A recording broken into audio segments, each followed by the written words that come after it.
Welcome to our 5 on 5. We're pleased to be joined by Jean Ann Williams, a writer, blogger, and author. Jean Ann, pleasure to meet you. Thank you so much for coming in. Thank you for having me.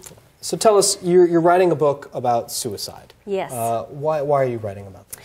I'm writing this book because my son took his own life in March of 2004. Sorry. And there were good books that I read that I really enjoyed that helped me, but I didn't really find one that really dove into the personal, emotional side of a mother losing a child.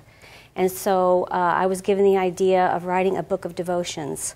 And so that's what my book is about. It's about what happened the moment our son died, and just little snippets about what happened through that first year.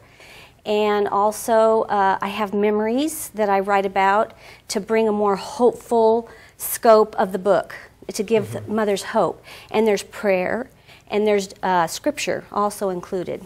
Yeah, so I was just about to ask you, what do you hope mothers, people take from this book? I'm hoping that it'll give them hope to keep on living themselves, because when you lose a child to suicide, you feel so you just feel so out of focus. You feel like, what's your point of living? You just have a lot of months of feeling like that. And so I want this book to be something that they could read, that they can read the scriptures and they can see that, oh, this is hopeful, there's hope. And then there's also a page that I have on there so that mothers can journal about their memories, about their child's memories, so that they can look on a little bit more of a positive side of what they've went through, that, well, at least I have these memories. And then they can write down their prayer of praise, and they can write down their scripture of encouragement. So it's a journal book is what it is. Okay, and you're still writing it, correct? It's yes, still a work in progress? Yes, it is. Okay, and has it been difficult for you to, or has it been helpful to go back through these memories of your time with it's your really son? been helpful. I've only cried a few little tears writing this book, and I'm 3/4 the way done. It's been real healing for me to write this book, and whenever I get a little bit overwhelmed by it and need to take a break, then when I'm ready to go back, I think about other mothers and how I really pray and hope that this will give them the encouragement, that maybe more encouragement than what I had at the time. Yeah, absolutely. All right, well, we're going to take a quick break. We'll have much more with Jean Ann in a moment. Stay with us.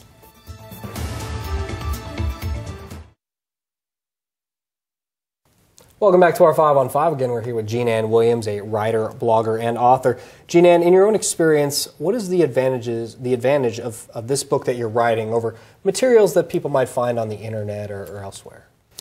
Well, I look at it as a supplemental book, because there are so many wonderful books that give the statistics. They help you see what other people have gone through and their stories, where mine is more, if a person wants to include God in their journey of loss, this book is definitely for them, because it really helps you focus on the higher power that can give us the strength and courage to keep going day by day.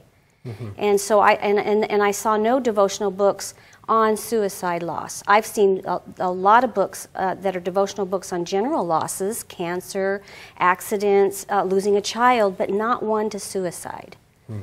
Okay, now now that you're writing this book, and you're, I don't know if it's the right way to phrase it, but reliving much of this, much of your time with your son, looking back, is there anything you would have done differently?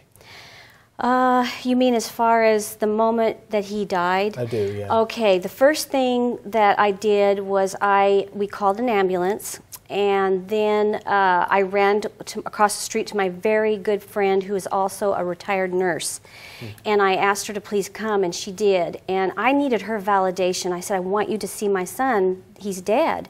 And she did look at him, and of course she didn't really say much, but she was there for me. She helped me, because I ended up having a bit of a breakdown when it happened, and she prayed with me. And then she helped me call people, because I was too confused to be able to remember people's numbers even, and she had to get the address book for me, and we went to her home across the street and we made phone calls, and that was where that got everything going so that people could come and help us. And that it was the hands and feet of people getting us through those first few days and after the memorial service. The support, very important. It was a very good support system that we had. Good, I'm glad you had that. Okay, now I want to ask you about any other misconceptions about people with suicide, or perhaps suicidal thoughts, anything like that you'd like to Well, talk about? I think one of the misconceptions is that people think that all suicide victims wanted to die. No, they do not. They do not all want to die. The other misconception, which is kind of very controversial actually, is that so many of them, if not a lot of them, are on prescription medications, and some of those prescription medications can cause suicidal thoughts, tendencies, attempts, and can cause suicide. And so people need to understand that there is more to it than just, I'm selfish, I don't want to live anymore, I want to get back at my family. It's usually never, most often it's not that at all. Okay, and when would we expect to find your book available? Well, I'm hoping to have my book available by summer or fall of this year. It's still in the writing stages, and it's going to take months to get it completed, but I'm hoping that it'll be ready at least by the summer or fall. Very personal work. I look forward to it. Jean Ann, great to meet you. Thank you for coming Craig. in. Bye-bye. Stay with us. We'll be right back.